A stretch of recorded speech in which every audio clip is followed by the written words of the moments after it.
Have you heard the rumor that startup businesses require 100 hours a week? You love the idea of owning your future, but you don't want to give 100 hours a week? This is the video for you.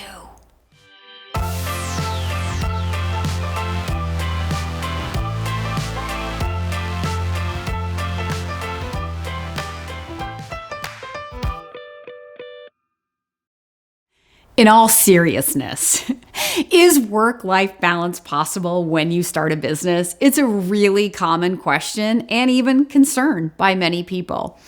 The answer the Daily Coach would give you is, it depends. It depends on you, and it depends on the franchise you've invested in.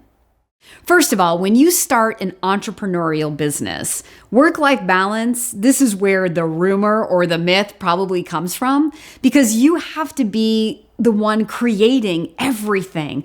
And many entrepreneurial businesses are centered around the owner's center of influence and what that owner knows.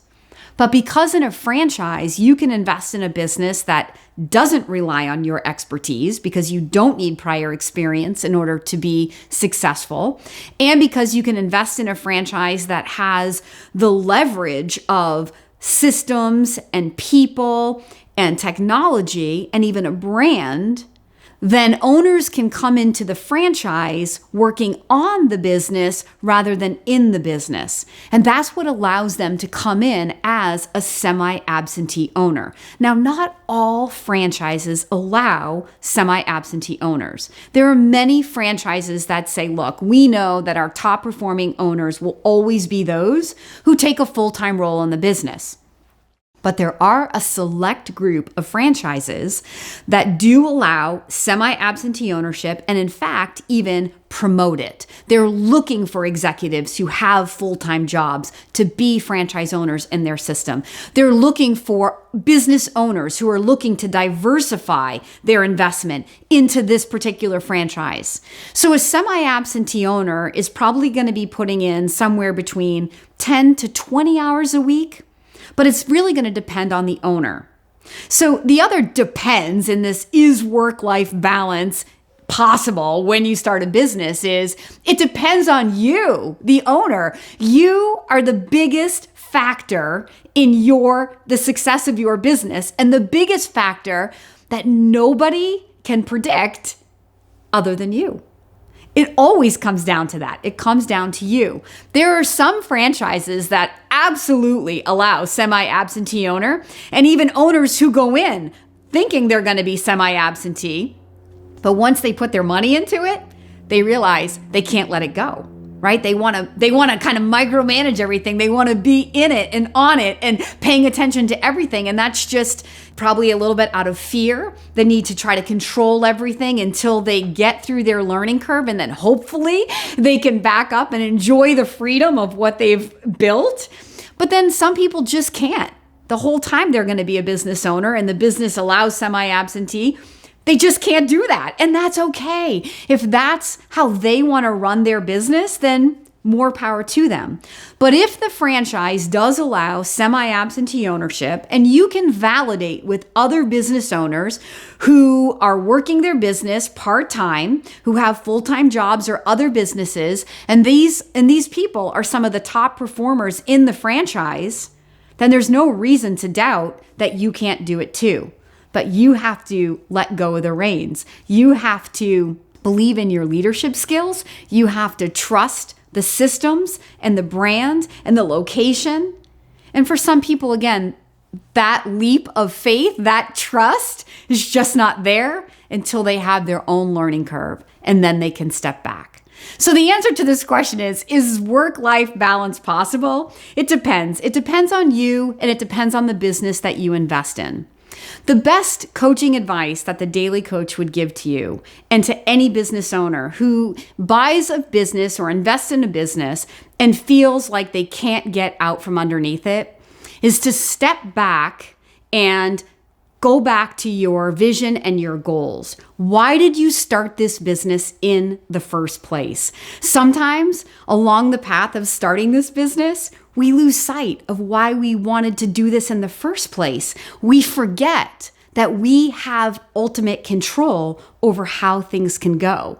It's very easy when you are stepping out of your comfort zone and you're taking this leap of faith. It's very easy to feel, I don't want to use the word victim, but to feel very insecure and almost like you have to react to everything that's happening, forgetting that you can proactively drive what is happening.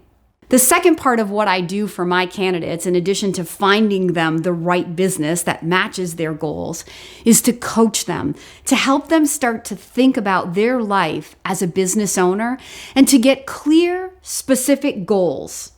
First, to identify, again, why with specificity. Why are you doing this? And what are you trying to achieve through this business? The business becomes the vehicle that's going to drive their life to this new place.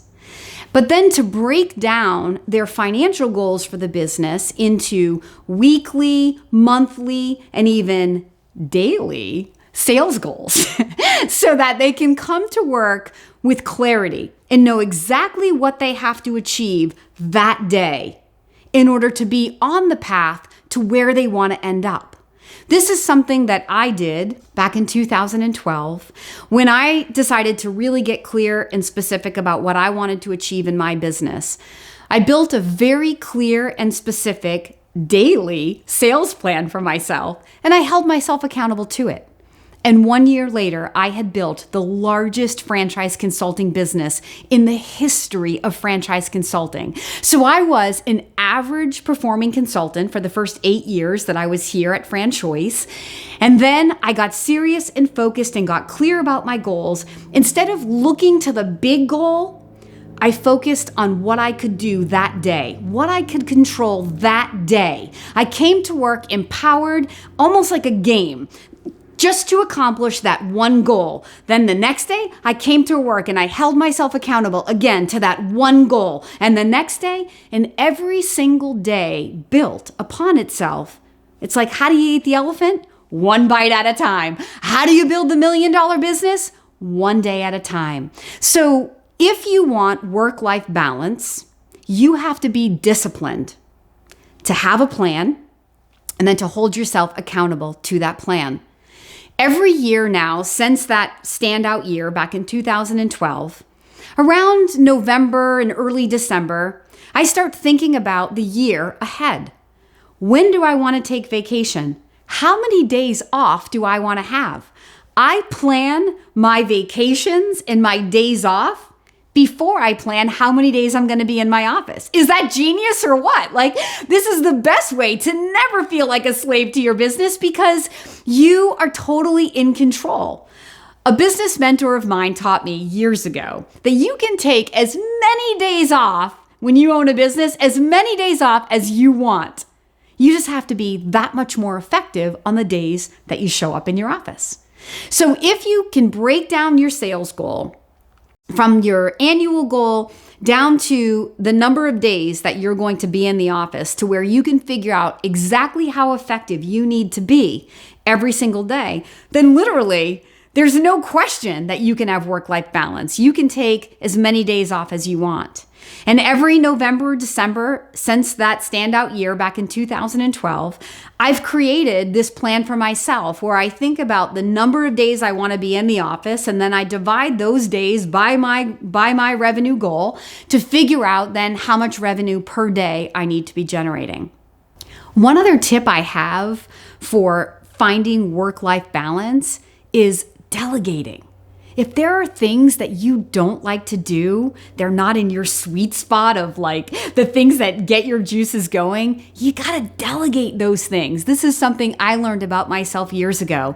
There are some things that I do that inspire me and motivate me and energize me. And then there are some things that I have to do as a business owner that sort of suck the life out of me. And what I realized is that if I could afford to pay people to do those things, it would save my time and my energy to do the things that I enjoy doing, which for me in my business are the things that drive the greatest result. So really being conscientious of all of the different activities you have to do as a business owner, picking the ones that you're best at, and then delegating tasks to your employees so that you can have more time would be another way to accomplish work-life balance. For more information on this idea of building a daily sales plan that would help you enjoy work-life balance, I would love to be your daily coach. Leave a comment below or reach directly out to the Daily Coach. If you've enjoyed this video and want to see more like it, don't forget to like and subscribe.